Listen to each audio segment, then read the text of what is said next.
a todos, a todas. É sempre uma alegria estarmos juntos.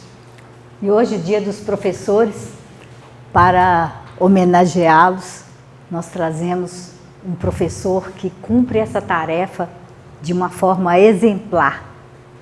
O professor Rivaio, como Rodney mesmo falou, marcou não só seus alunos, mas marcou toda uma humanidade.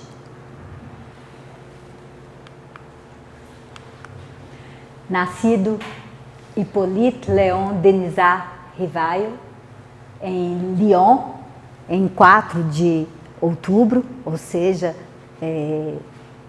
há 220 anos, em 1804, e desencarnou em Paris, na França, em 1869. O professor Rivaio era professor de Química, de Matemática, de Astronomia, de Física, de Fisiologia, Anatomia Comparada, Retórica, Francês, e ficou conhecido como codificador do Espiritismo, ou decodificador, depende de como podemos fazer essa leitura. E se casou em 1832 com Amélie Gabrielle Boudet, que também era uma professora de letras e belas artes, com livros editados, uma mulher extremamente inteligente, 9 anos mais velha que ele, como bom pestalozziano, como eu citarei, e que foi uma pessoa que não só dividiu com ele a vida conjugal, mas especialmente esse trabalho. Eu, lendo a biografia de Kardec, me ocorria sempre que se Kardec eram as palavras, Amélie eram as letras. Que estrutura, que apoio, que presença forte dessa mulher na vida desse companheiro. E todo esse conhecimento do professor Rivaio vem do fato, em especial, de ele ter estudado, ter sido internado aos 10 anos de idade no Instituto Pestalozzi, que era um instituto no Castelo de Verdun, na Suíça. E o professor Pestalozzi, até que eu citei quando falei de Helena Tipoff, eles trabalharam juntos, trabalhou junto com Pasteur, era uma figura revolucionária dentro da educação. Se nós pensarmos que naquela época era um homem que pensava num preparo físico, intelectual, moral e especialmente em educar esses alunos para a vida. Os princípios da Revolução Francesa, da recém-Revolução Francesa de 1789, estavam presentes de uma forma muito ordenada e muito dignas dentro da educação de Pestalozzi. Igualdade, liberdade e fraternidade. As portas do castelo eram abertas e não havia porteiro. E nem por isso as crianças faziam uso disso. Eram 10 horas diárias de aula e aulas complementares, como jardinagem, pintura e ginástica, com intervalos de hora em hora para trocarem de sala. Havia alunos internados ou não, internos ou não. E ele acreditava que a época de ensinar não é a de julgar e criticar. Pestalozzi trouxe para a educação naquele tempo de palmatória, ele trouxe o diálogo. Não havia castigo e não havia recompensa. Ele criou aquilo que se convencionou chamar de ensino heurístico.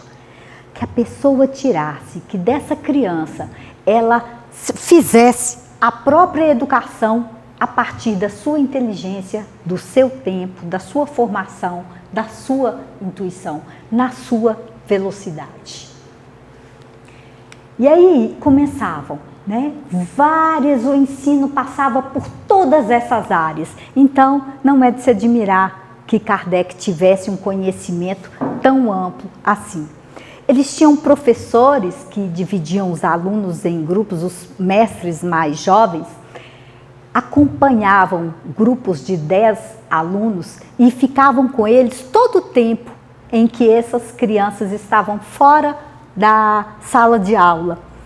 E nesse acompanhamento ele relatava para Pestalozzi o que se passava com cada um deles. A individualidade também era extremamente preservada e valorizada. E Pestalozzi o chamava de um a um no seu gabinete. Mas não era um chamado do tipo, vamos para a sala da diretora, sabe? Era um chamado do tipo, como você está? O que eu posso te ajudar? O que se passa com você? Por que você teve essa atitude? Era uma conversa.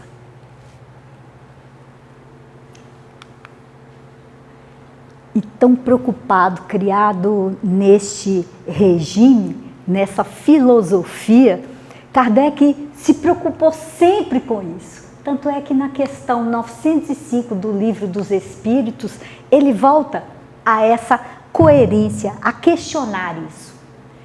E ele pergunta, certos autores publicaram obras muito bonitas e de grande moralidade, que ajudam o progresso da humanidade, mas das quais eles mesmos não se aproveitaram. Como espíritos, lhes será levado em conta o bem que fizeram através de suas obras? Então, se há essa incoerência entre o que eu falo e o que eu faço, o que vai ser levado em conta? E a resposta dos espíritos: a moral sem a ação é a semente sem o trabalho. De que serve a semente se não fazeis frutificar para vos nutrir? Esses homens são mais culpáveis porque tinham inteligência para compreender. Não praticando as máximas que deram aos outros, renunciaram a colher os frutos. Portanto, quando Kardec passa de aluno a professor, ele leva esses princípios. Observar e descobrir. O tempo inteiro. Ele não negava o novo. Ele não refutava o novo. A não ser que fosse alguma coisa muito berrante. Mas primeiro ele observava. Observava, estudava para descobrir e julgar.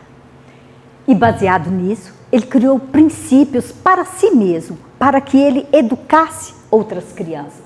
Princípios como estimular o espírito natural de observação da criança, cultivar a inteligência para que esse aluno fizesse as próprias descobertas por si só, com o uso da sua inteligência, da sua intuição. Hoje nós diríamos, né, com o uso dos seus existentes. Levá-lo a conhecer o fim e a razão de tudo que faz. Ele estava prevenindo aqui que essas crianças fossem mais tarde manipuladas. Estava despertando nelas um pensamento crítico. Conduzi-los a apalpar, com os dedos e com os olhos, todas as verdades. E nesse tempo, enquanto Kardec se dedicava a essas aulas, já pairava na Europa muitos estudos sobre hipnose, sobre magnetismo, sobre sonambulismo, que se convencionou, se juntou tudo isso, a chamavam de o invisível. O médico alemão Mesmer, por exemplo, descobriu, observando o mar, observando as ondas do mar, que existia um fluido invisível e que ele estava em todo o universo. E a esse fluido ele chamou de fluido magnético. O Barão de Poté, que era o máximo da escola magnética na França, que era uma autoridade nesse assunto, ele dizia que o homem que admite apenas o que seus olhos veem tem uma visão bem curta. E ainda dava um exemplo. Por exemplo, um homem que pega um livro e sem ao menos abri-lo, sem ter a curiosidade de saber o que tem ali, e já diz, aqui não tem nada, aqui não tem nada escrito, esse homem é um cego. De Poté também concordava o professor Rivaio, em relação aos transes hipnóticos e aos passes magnéticos que nossa alma pode perceber sem os órgãos dos sentidos. E mergulhados em sono profundo, uma coisa que chamou muito a atenção dele era o sonambulismo, que ele cita demais no livro dos médiuns. Nós podemos tomar conhecimento de lugares distantes de nós, ver o que aí se passa e descrevê-lo. Aliás, sonâmbulo era até uma forma que achavam de descrever os médiuns quando ainda nem sequer havia esse termo. Em 1848, acontece um fenômeno que ficou conhecido no mundo inteiro como o fenômeno de Hydesville. Nos Estados Unidos, a família Fox alugou uma casa e nessa casa começaram a aparecer barulhos, batidas, várias manifestações que não se sabiam de onde vinham. E as irmãs Fox, que eram 3 pré-adolescentes, né, despertaram para aquilo e começaram a criar códigos de comunicação com aquilo que estava tentando se comunicar. Elas nem sabiam mesmo o que era. E com esses códigos conseguiram descobrir que havia alguém que tinha morado naquela casa, que tinha sido assassinado e que o corpo estava lá. Acharam o lugar que foi indicado e descobriram realmente um corpo lá. Isso se espalhou, essa notícia se espalhou nos jornais do mundo inteiro. E a partir daí houve uma sequência de acontecimentos, tanto nos Estados Unidos como na Europa, que passaram depois a ser as mesas, ficar conhecido como as mesas girantes, que eram mesas que foram as primeiras manifestações dos espíritos, que eram mesas que ficavam as tentativas de comunicação dos espíritos, que eram mesas que se levantavam, que batiam, que giravam, que subiam e que desciam, às vezes mais rápido, às vezes mais devagar, e começaram a criar códigos para isso. A princípio, o sim e o não, perguntas que eram respondidas com sim e não, e depois apareceram letras. Das letras se passaram umas palavras, das palavras começaram a aparecer, foi indicado que poderiam ser colocado uma cesta, nessa cesta com a ponta de um lápis, e essa cesta se movia pela mesa e escrevia, ainda que em garranchos, algumas mensagens. E depois se entendeu que era possível que algumas pessoas, né, que hoje são o que nós chamamos dos médios, receberem isso por próprio punho. Já não eram mais necessárias as batidas, já não eram mais necessárias as cestas, que poderiam ser recebidos por pessoas. Kardec sabia disso, sabia que isso estava acontecendo. Mas só que em torno disso também havia muita falácia, havia muito espetáculo, havia muita mentira, muito aproveitador, muito charlatão. Quando pessoas mais sérias começaram a estudar esse fenômeno e convidar Kardec para participar disso, ele a princípio não deu muito crédito, mas as pessoas, ele falou, agora vale a pena ver isso. E foi numa reunião na casa da senhora de Pleine Maison, em 18 de maio de 1855, com as médias Caroline, de 16 anos, e Julie Baudin, vejam que eram sempre jovens, muito jovens, né? Que normalmente mulheres, que a cabeça do professor e contador Rivaio girou junto com as mesas. Quando ele presenciou aquilo, ele falou, se mesa e cesto não tem nervo e nem cérebro, não pode ser encarado como sonâmbulo em transe. O que é isso? O que está acontecendo? Há ou não uma força inteligente? Se essa força existe, o que ela é? Qual será a sua natureza, sua origem? Isso está além da humanidade? Foram muitas as perguntas. Será que são espíritos? Já se falavam em espíritos. Já se reconheciam, né, há muito tempo, desde antes de Cristo, que se reconhecia a nossa condição espiritual. Mas espíritos se comunicando dessa forma, não se tinha notícia. E foram muitas as perguntas que tomaram a cabeça, que giraram a cabeça do professor Rivaio.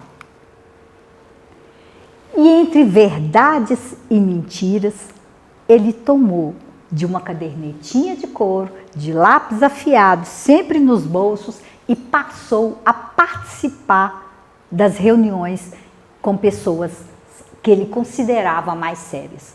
Porque, a princípio, é lógico, as perguntas eram: eu vou casar? Eu vou construir minha casa? Sabe? Eram as coisas mais frívolas possíveis, sabe? Era o que acontecia: eu vou ter dinheiro para fazer não sei o quê?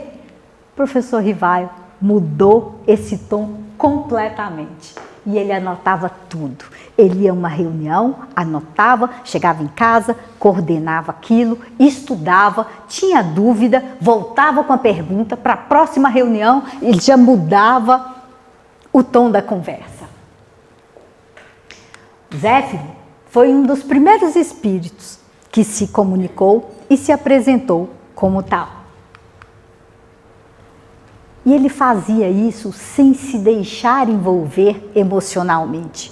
Ele procurou o tempo inteiro se manter numa posição de ceticismo, mas também de esperança de entender aquilo, de conseguir decifrar os códigos. E como pestalozziano, ele usava esse critério: observar, comparar e julgar.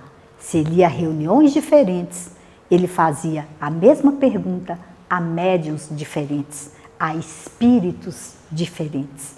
Ou ele refazia essa pergunta para chegar numa mesma resposta.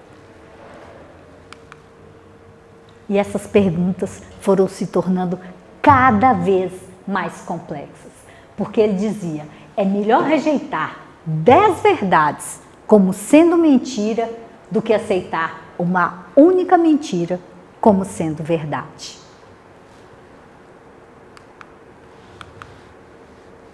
Até que ele chegou à conclusão: sim, são espíritos, não tenho dúvida. E espíritos de todos os níveis, e são tão confiáveis quanto os vivos, portanto, cuidado. Não são diferentes. E que eles são fontes de informação e não são reveladores predestinados. Portanto, era preciso levar a opinião deles como uma crença pessoal e não como uma verdade absoluta. Era preciso conferir o que estava sendo dito, o que estava sendo passado. E ele deu, pela primeira vez, esse nome de médium às pessoas que davam passagem a essa mensagem, aos intermediários entre os espíritos e o homem. E ele também se perguntou: por que ela e não eu? Por que ela consegue e não eu? E a resposta que ele teve foi isso: é que existiam causas físicas e morais que precisavam ser exercitadas. E que ainda que não se soubesse exatamente o que era isso, mas que essas causas estavam envolvidas no fato de uma pessoa ser um médium mais ostensivo ou não. Depois Kardec reconhece que todos nós somos médiuns, com essas causas físicas e morais mais ou menos exercitadas.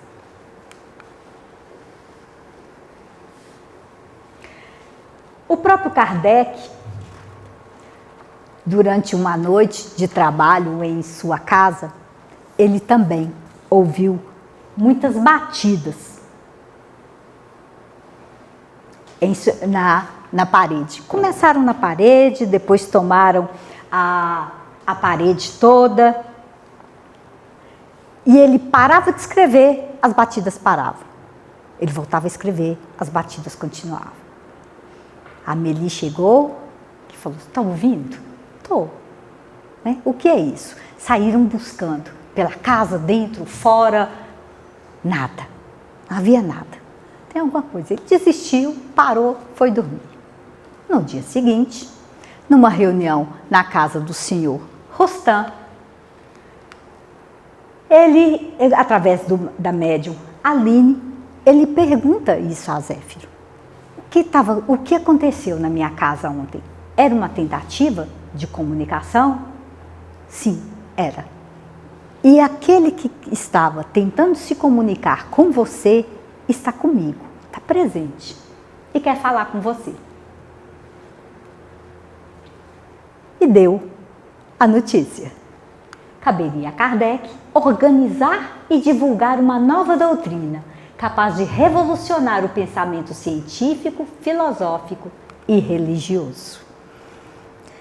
Até então, a intenção do professor Rivaio era entender aquilo, era entender o que estava acontecendo, era entender o fenômeno. E nisso ele foi muito diferente dos outros, porque os outros se contentaram com o fenômeno. Ele não. Ele queria pesquisar, ele queria entender, ele queria observar, comparar e julgar.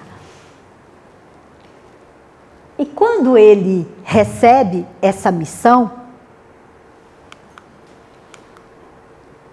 e ainda mais, uma recomendação. Olha, a missão dos reformadores é repleta de obstáculos e perigos. A tua é rude, pois se trata de abalar e transformar o mundo inteiro. Não suponhas que te baste publicar 1 livro, 2 livros, 10 livros e estares sossegado em casa. Não, você vai ter que se envolver, sabe? Você vai ter que colocar-se à prova o tempo inteiro. Você vai ter que se mostrar no conflito, vai ter que se posicionar. E sabe aquelas batidas? É porque há um erro crasso nas suas anotações. Observe entre a linha 3 e a linha 30. Releia e refaça. Foi o que ele fez. E achou o erro. Na linha 30 havia um erro. Já revisei tantas vezes e deixei passar. E claro, ele perguntou: quem é você? O outro era Zéfiro, tinha se identificado. E a resposta: para ti chamar-me-ei a verdade. E todos os meses, aqui, durante 1/4 de hora, estarei à sua disposição.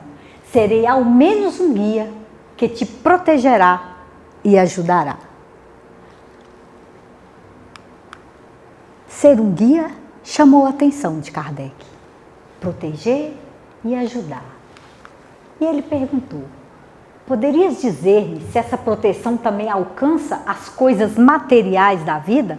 Kardec estava vivendo uma condição financeira terrível. Ah, como é que você vai me ajudar em todos os sentidos? Vai me ajudar de veras? Ah. E a resposta, muito linda. Neste mundo, a vida material importa muito. Não te ajudar a viver seria não te amar.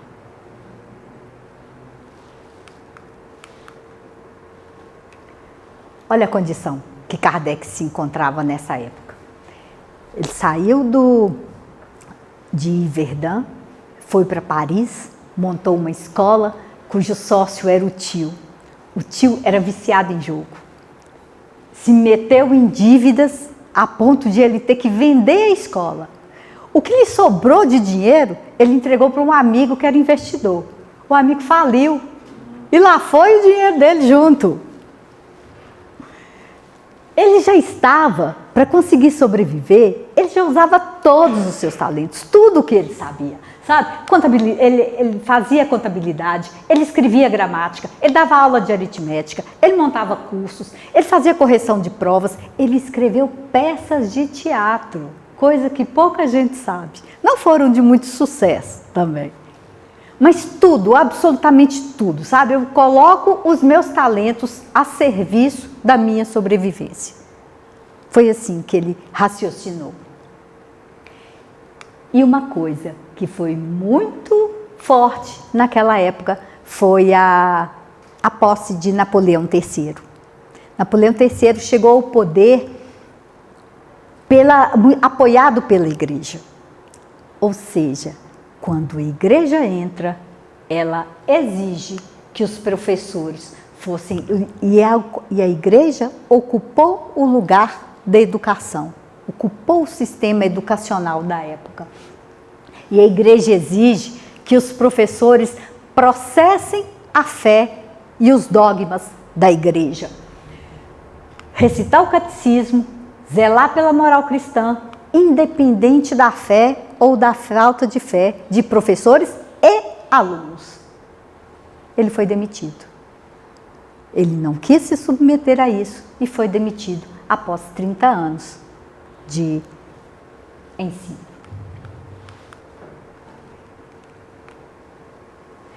Quando o Espírito de Verdade propôs a Kardec que ele faria a codificação de uma nova doutrina, também disse a ele: você foi escolhido, mas você não é obrigado a aceitar. Nenhum homem está constrangido a fazer fatalmente uma coisa. O livre-arbítrio não foi sobrepujado. Mas se você concorda em fazer isso, preste atenção. Alguns valores são essenciais: humildade, modéstia, desinteresse, coragem, essa ele usou demais, devotamento, perseverança, abnegação, firmeza inabalável, prudência, tato, tudo aquilo que não comprometesse o sucesso do projeto com atos e palavras intempestivas. Muitas vezes, Kardec teve que responder a essas ofensas medindo palavra por palavra.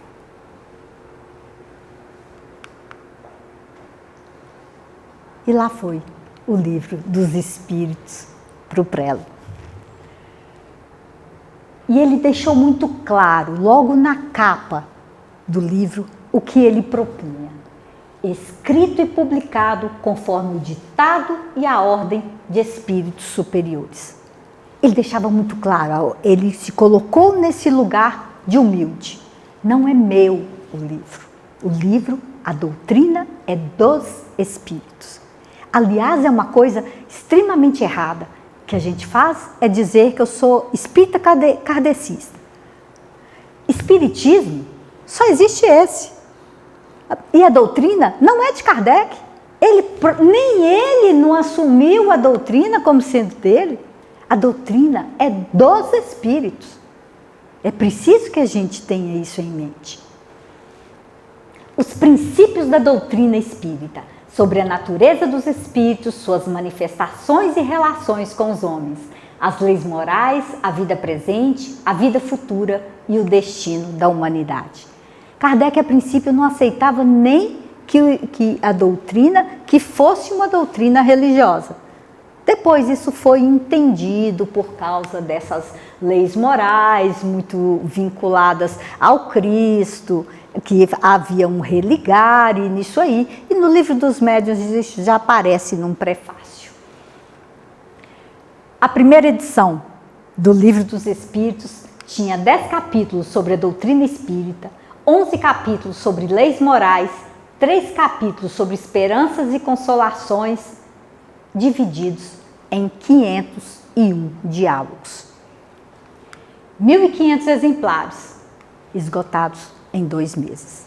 Sucesso completo. O retorno das pessoas era uma coisa fenomenal. Muitas diziam para ele assim: agora eu recebi o consolo que eu tanto esperei. Meus entes queridos que se foram, eu sei que eu vou ter oportunidade de encontrá-los, eu sei que o meu espírito é eterno, eu sei agora a que eu vim.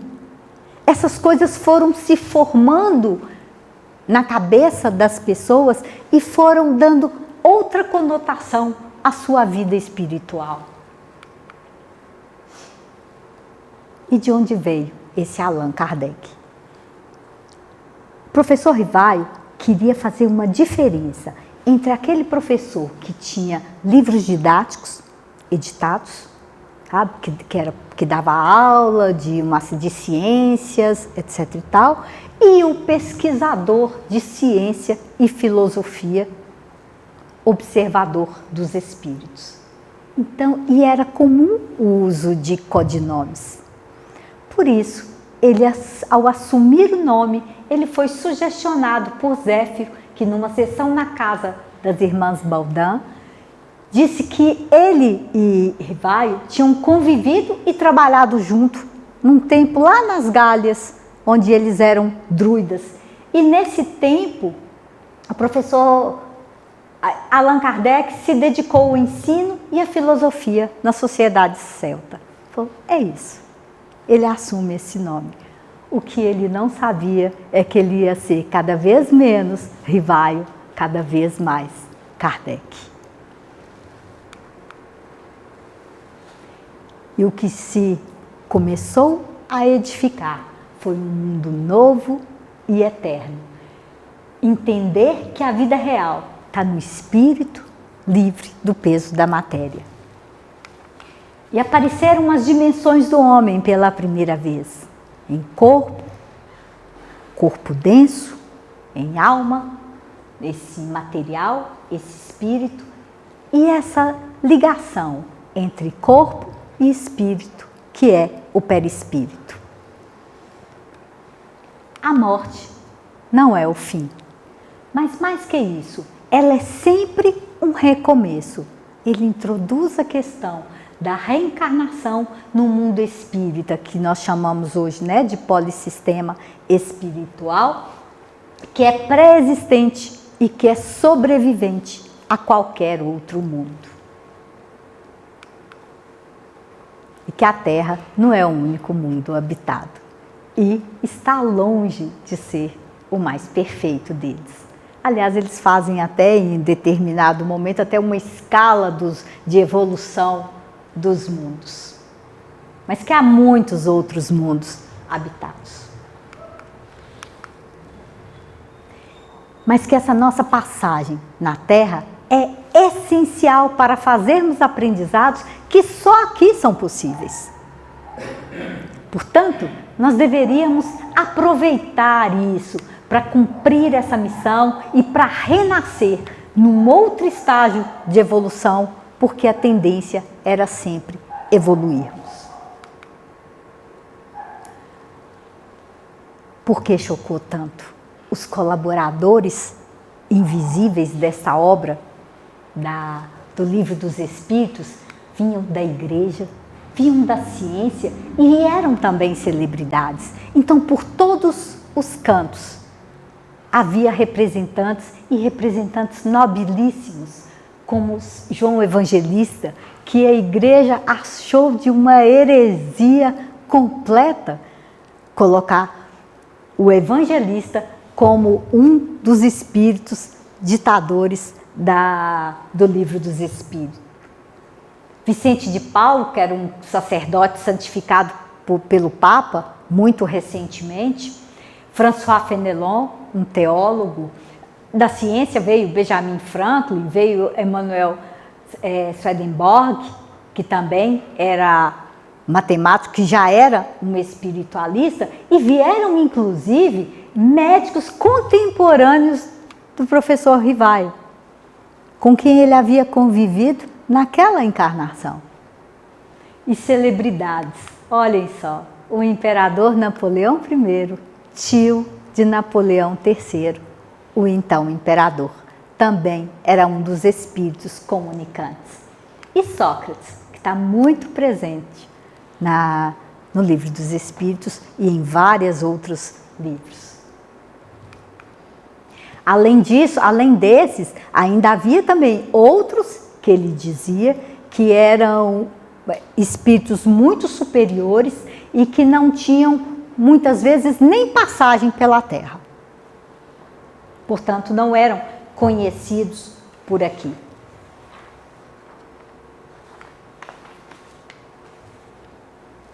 Mas como o Espírito de verdade havia prevenido, sim, ele sofreu traições e de pessoas mais próximas. Quando ele evitou dar crédito às irmãs Caroline e Julie Baudin, Ruth Jafé e aos outros médiuns consultados, que ao todo foram mais de 10 médiuns, Ruth Jafé não se conformou com isso. Ela achava que esse crédito deveria ter sido dado, que ela deveria ter sido citada. E ele se explicou que foi para preservar a identidade delas, para poupá-las dessa exposição desnecessária e que a autoria era dos espíritos, não desses intermediários, não dos médiuns, né? E que isso as preservava, inclusive, da vaidade e do orgulho, que foi o que aconteceu com ela. A intenção dele foi preservá-la, ainda que tenha parecido, que ela tenha sido ignorada, desprezada, ela não, todas as médiuns, né? Ou desprezada. Na verdade, o que ele as livrou foi do mesmo fim das irmãs Fox, que foram expostas de uma forma indigna, inclusive pessoalmente, para mulheres naquela época. Imagina uma mulher mostrar o tornozelo naquela época. Elas eram amarradas pelos braços, pelos tornozelos, para ir levadas a espetáculos. Caíram em descrença, em completo desgosto e perdeu-se todo o grande potencial delas. Custou muito caro essa celebridade a elas, apesar de terem sido as precursoras do espiritualismo. Então isso causou um barulho enorme. Aquelas mesas girantes, que eram espetáculos, que eram distrações, passaram a ser uma evidência da imortalidade da alma e da presença dos espíritos. E os jornalistas, cientistas e religiosos que viam isso com escárnio, passaram a ver que não dava para fazer silêncio ou simplesmente escárnio, porque era muito bem, tudo era muito bem fundamentado. Os religiosos eram os maiores estudiosos do Livro dos Espíritos, porque eles precisavam entender o que é aquilo. E por mais que eles entendessem que havia um nexo, que havia uma lógica, que havia sentido em tudo aquilo, até para isso eles precisavam para combater. E apareceram vários outros querendo apresentar novas teses, mas nenhuma delas foi ouvida, porque as pessoas já tinham absorvido aquilo. Esse negócio de músculo rangedor da perna que levanta as mesas, isso não convenceu. Sabe? Eu quero entender coisas muito mais complexas. Não é só isso. Não precisava ser tão crítico para ver que havia muito mais sentido no que Kardec trazia. E assim, em 1860, veio a segunda edição, revista e muito ampliada do Livro dos Espíritos. Aqueles 501 diálogos viraram 1019 diálogos. 474 páginas, novos colaboradores. 3 anos depois, havia crescido dessa forma, menos de 3 anos depois. Já não participavam as irmãs Baudin, que estavam recém-casadas, e Ruth Jafé, que estava cada vez mais se tornando uma celebridade. E agora ele já tinha o auxílio de Hermance Dufault, que era muito mais, que tinha uma mediunidade e uma filosofia de se tratar isso muito mais compatível com Kardec. Ela inclusive escreveu um livro sobre a vida de Joana d'Arc, ditada pela própria. E quando começou todo esse sucesso do Livro dos Espíritos, as cartas chegaram aos montes para Kardec. E ele não conseguia responder. Não tinha como, humanamente, responder cartas que vinham do mundo inteiro, 10 cartas por dia, todos os dias, e foram se amontoando. Cartas de toda a Europa, com relatos sobre o impacto da obra, mas também sobre a pressão que os bispos e os padres exerciam sobre essas pessoas. Pessoas que tivessem o mínimo contato com a obra. E muitas vezes católicos devotados. Pessoas sem fé, mas também católicos devotados. E essas pessoas eram ameaçadas. Muitos médios, né, começaram a tratar a mediunidade como uma doença. Ainda dizia, doença que atinge especialmente moças em idade tenra. Tá? Isso era um padrão da mediunidade. E eram colocadas em manicômios. Moças como a irmã Dufour eram colocadas em manicômios. Vítimas de histeria, que era a moda, né? A histeria na época, e possessões, ameaças de excomunhão pela igreja e até de demissão. Kardec se viu numa condição de ter que apoiar essas pessoas. Essas pessoas estavam sofrendo retaliações por crerem naquilo que ele trazia.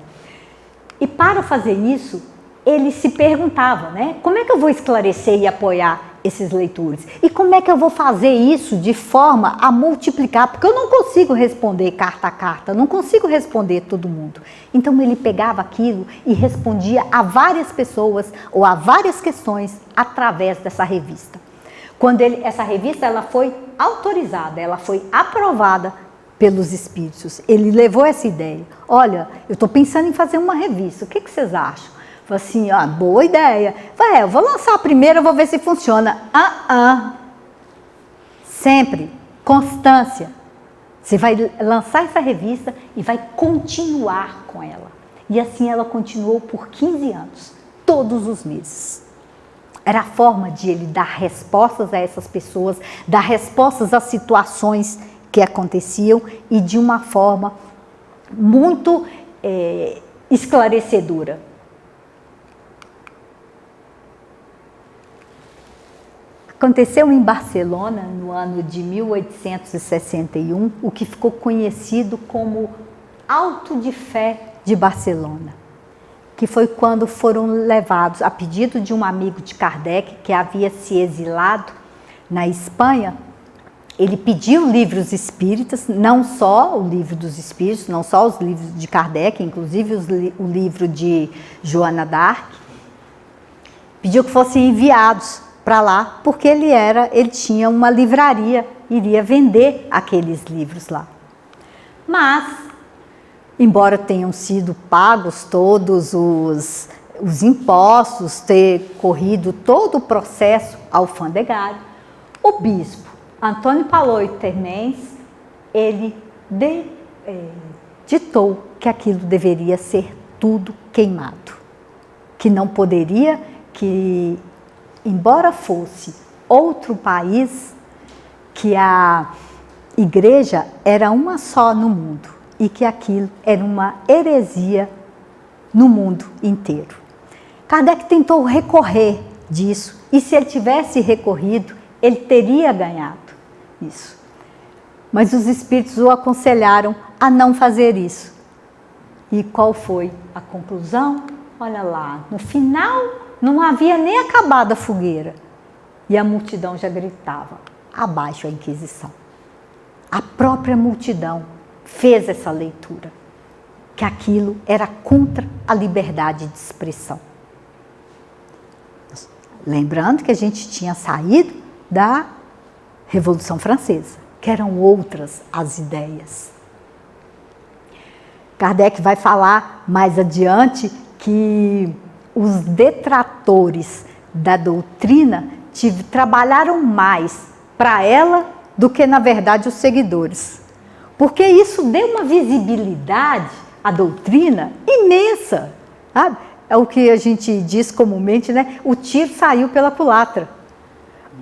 Havia um comandante que fazia cargas marítimas e ele, nesse ato, ele diz: digam o que vocês querem que eu trarei na próxima viagem. E ele inundou a Espanha com toda a informação espírita, o resto das suas viagens, todo o tempo que ele teve. E esses foram os livros, né, a que Kardec conseguiu cumprir durante a sua encarnação, os principais, esses os da codificação. Tem obras póstumas, Kardec teve muita coisa. Então, começamos com o Livro dos Espíritos, em 1857, que apresenta a base filosófica do Espiritismo, com essas questões e essas respostas sobre vida, morte, leis espirituais, e todos os demais são desdobramentos do Livro dos Espíritos. Tá? O Livro dos Médiuns é um livro especial porque é um livro direcionado aos médiuns. Tá? Não é um livro ditado pelos espíritos, é um livro direcionado aos médiuns para que os médiuns, falando sobre o processo, sobre como se comportar, como aquilo acontece, definindo uma série de coisas. Então ele trata das práticas mediúnicas e dessas diversas formas de comunicação com os espíritos. O Evangelho segundo o Espiritismo, né, que foi outro escândalo, na verdade, ele analisa, ele pega os pontos do Novo Testamento e analisa a questão moral de Jesus. Porque ele entendeu que era essa a função do Espiritismo, era trazer luz sobre a grande mensagem que Jesus havia trazido. Era trazer esse esclarecimento. Céu e Inferno, que discute a vida após a morte, os destinos das almas e a justiça divina, e a Gênese, os milagres e as predições segundo o Espiritismo, que aborda a origem do mundo e a relação entre ciência e religião. O professor Mauri, que é fundador da Sociedade Brasileira de Estudos Espíritas, ele nos recomenda que nós temos que contextualizar toda essa doutrina. Porque sem contextualização, nós não temos esse novo. Que a doutrina do tempo de Kardec, ela tem que ser conservada, tem que ser preservada, mas ela tem que ser regenerada. Nós estamos diante de uma outra ciência. 2 séculos já se passaram. Muita coisa mudou de lá para cá. A técnica científica que Kardec usou naquele tempo já não seria aprovada hoje. Perguntar a um a outro, havia perguntas em que ele distribuía por 6 médiuns diferentes e ele compilava as respostas.